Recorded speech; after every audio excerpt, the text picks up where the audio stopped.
ଜୟ ଜଗନ୍ନାଥ ଦର୍ଶକ ବନ୍ଧୁ। ତ ଦର୍ଶକ ବନ୍ଧୁ, ଆଜିର ଭିଡ଼ିଓରେ ଆମେ ଆପଣମାନଙ୍କୁ ଜଣେଇବୁ କି ସବୁକୁ କ'ଣ ପାଇଁ ଏକୁଟିଆ ଛଡ଼ା ଯାଇନଥାଏ। ତ ବନ୍ଧୁଗଣ, ଯେମିତି ଦିନ ପରେ ରାତି ହେବା ନିଶ୍ଚିତ ଅଟେ, ଠିକ୍ ସେମିତି ହିଁ ଯିଏ ବି ଏହି ମୃତ୍ୟୁ ଲୋକରେ ଜନ୍ମ ନେଇଛନ୍ତି ତାଙ୍କୁ ଦିନେ ନା ଦିନେ ମୃତ୍ୟୁବରଣ କରିବା ଆବଶ୍ୟକ ଅଟେ। ଅର୍ଥାତ୍ ପୃଥିବୀ ଲୋକରେ କେଉଁ ବା ବଡ଼ ଶକ୍ତି ଅଛି, ତାହା ହେଉଛି ପ୍ରାଣୀର ମୃତ୍ୟୁ। ତଥାପି କିଛି ଲୋକ ବି ଏମିତି ହୋଇଥାନ୍ତି ଯିଏକି ଏହି ସତ୍ୟକୁ ସ୍ୱୀକାର କରିବାକୁ ଚାହିଁନଥାନ୍ତି। ତ ଆପଣ ସମସ୍ତେ ଦେଖିଥିବେ, ହିନ୍ଦୁ ଧର୍ମର ମୃତ୍ୟୁ ପରେ ଶବକୁ ଜଳା ଯାଇଥାଏ। ତା ସହିତ ଆପଣ ଏହା ବି ଦେଖିଥିବେ କି ଯଦି କାହାର ମୃତ୍ୟୁ ସୂର୍ଯ୍ୟାସ୍ତ ପରେ ହୋଇଥାଏ ତ ତାହାର ଦାହ ସଂସ୍କାର ତାହାର ପରଦିନ କରାଯାଇଥାଏ, ରାତିରେ ନୁହେଁ। ଏମିତିରେ ଲକ୍ଷ୍ୟ କରିଥିବେ, କୌଣସି ପରିବାର ଯଦି କାହାର ମୃତ୍ୟୁ ସନ୍ଧ୍ୟା ପରେ ହୋଇଥାଏ ତ ତାର ଶବକୁ ଏକୁଟିଆ ଛଡ଼ା ଯାଇନଥାଏ। କିନ୍ତୁ କ'ଣ ଆପଣ ଜାଣିଛନ୍ତି କି ଶବକୁ କ'ଣ ପାଇଁ ରାତିରେ ଏକୁଟିଆ ଛଡ଼ା ଯାଇନଥାଏ? ତେବେ ଆସନ୍ତୁ ଜାଣିବା ଏହାର ବିଷୟରେ ଗରୁଡ଼ ପୁରାଣରେ ବିସ୍ତାର ଭାବରେ ବର୍ଣ୍ଣନା କରାଯାଇଛି। ତ ବନ୍ଧୁଗଣ, ଆମର ଧର୍ମରେ ବା ହିନ୍ଦୁ ଧର୍ମରେ ମୃତ୍ୟୁ ପରେ ଶବକୁ ଏକୁଟିଆ କ'ଣ ପାଇଁ ଛଡ଼ା ଯାଇନଥାଏ।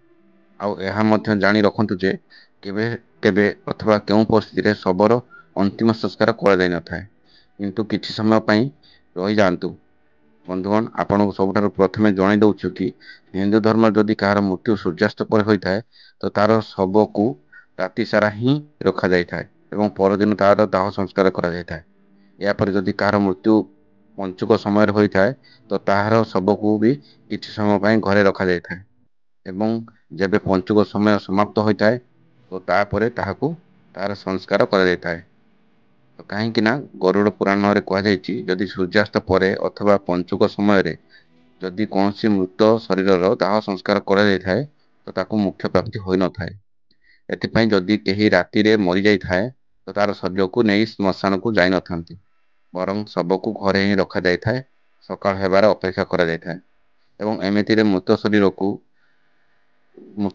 ବି ଗୋଟେ ମୁହୂର୍ତ୍ତ ପାଇଁ ଏକୁଟିଆ ଛଡ଼ା ଯାଇନଥାଏ ଏବଂ କେହି ନା କେହି ବ୍ୟକ୍ତି ଶବ ପାଖରେ ଜଗୁଆଳି ଭାବରେ ଜଗିକି ରହିଥାନ୍ତି।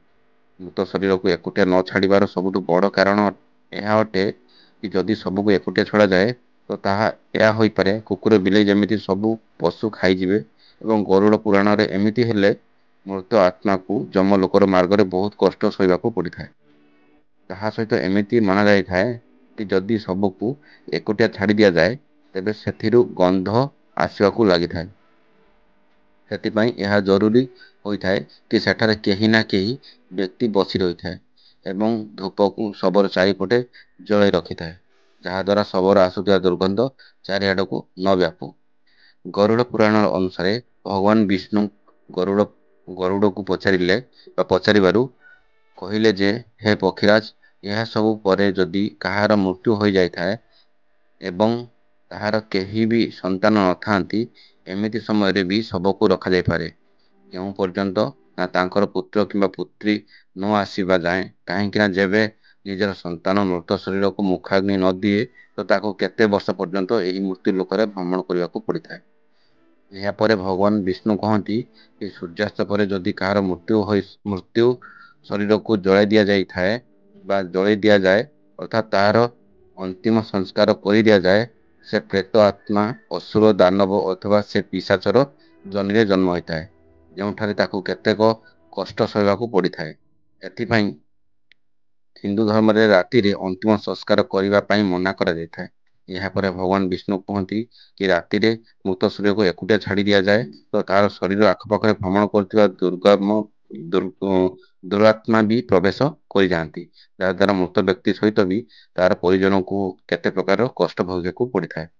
ତା ସହିତ ଏମିତି ବି କୁହାଯାଇଛି ଯେ ଶବକୁ ଏକୁଟିଆ ଏଥିପାଇଁ ଛଡ଼ା ଯାଇନଥାଏ କାହିଁକିନା ମରିଯାଇଥିବା ଲୋକର ଆତ୍ମା ସେହି ଜାଗାରେ ଭ୍ରମଣ କରୁଥାଏ ଏବଂ ନିଜର ପରିଜନ ମାନଙ୍କୁ ଦେଖୁଥାଏ।